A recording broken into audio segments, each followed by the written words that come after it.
अस्सलाम वालेकुम स्टूडेंट, कैसे हैं? खैरियत से हैं? ठीक हैं?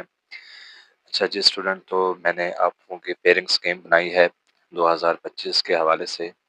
ठीक है, जो आप लोगों का सिलेबस जो है बिल्कुल शार्ट हुआ है, और आपको मैं वीडियो के लास्ट में ये भी बताऊंगा कि आप अपने पेपर में 67 नंबर, ठीक है, किस तरह से ले सकते हैं। बिल्कुल आप ओके तरीके से, अच्छे तरीके से ले सकते हैं। ठीक है, ये मैं आपको फिर लास्ट में बताऊंगा। ठीक हो गया स्टूडेंट?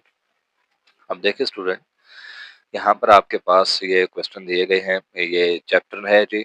सबसे पहले मैंने एमसीक्यूज के लिए बनाया है। किस चैप्टर से कितने एमसीक्यूज बनेंगे? चैप्टर 1 है 2, 5, 7, 9, 10, 11, 12 और 13। यहाँ से इन तमाम चैप्टर से कितने कितने एमसीक्यूज बनेंगे स्टूडेंट? 1 एमसीक्यूज बनेंगे। उसके बाद चैप्टर नंबर 3 है, चैप्टर नंबर 4 है, चैप्टर नंबर 6 है। इनमें से दो दो एमसीक्यूज बनेंगे। आपके टोटल एमसीक्यूज कितना होंगे स्टूडेंट? 15 एमसीक्यूज होंगे, और आपने 15 ही अटेम्प्ट करने हैं।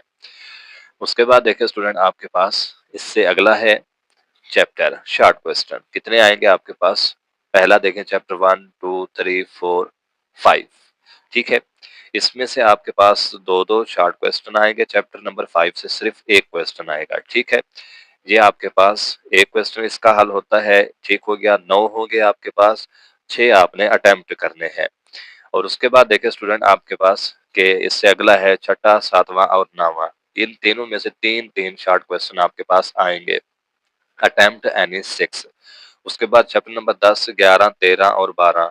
इसमें से 10 में से, 11 में से, 13 में से दो शॉर्ट क्वेश्चन, दोनों दो दो।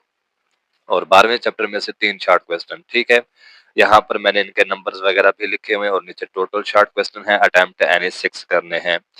उसके बाद आ जाए, आपके पास ये लॉन्ग क्वेश्चन है। लॉन्ग क्वेश्चन में देखें स्टूडेंट, आपके पास यहाँ पर क्वेश्चन है जी, क्वेश्चन नंबर 5 है। इसमें स्टूडेंट यहाँ पर ए जो है 1 चैप्टर नंबर 1 से, बी जो है आपके पास चैप्टर नंबर 2 से। क्वेश्चन नंबर 6 है ए जो है 3 से, और बी जो है चैप्टर नंबर 4 से। इसी तरह से चैप्टर क्वेश्चन नंबर 7 है ए जो आएगी 5वें चैप्टर से, और बी जो आएगी छठे चैप्टर से। उसके बाद आपके पास नेक्स्ट है जी क्वेश्चन नंबर 8। आपके पास जो ए जो है वो किस में आएगी स्टूडेंट? चैप्टर नंबर 7 और 10, ये दो चैप्टर कंबाइन हुए हैं। ठीक है, अब वो 7 में से भी आ सकता है या 10 में से भी आ सकता है क्वेश्चन। जब और वो ये जुज़ है बी, बी में से देखिए स्टूडेंट, आपके पास ये चैप्टर नंबर 9, और जुज़ है आपके पास ए, ये चैप्टर 12, और जुज़ बी है आपके पास 11 और 13। कोई भी आ सकता है इसमें से। ठीक है, 11 में से भी आ सकता है और 13 में से भी आ सकता है स्टूडेंट।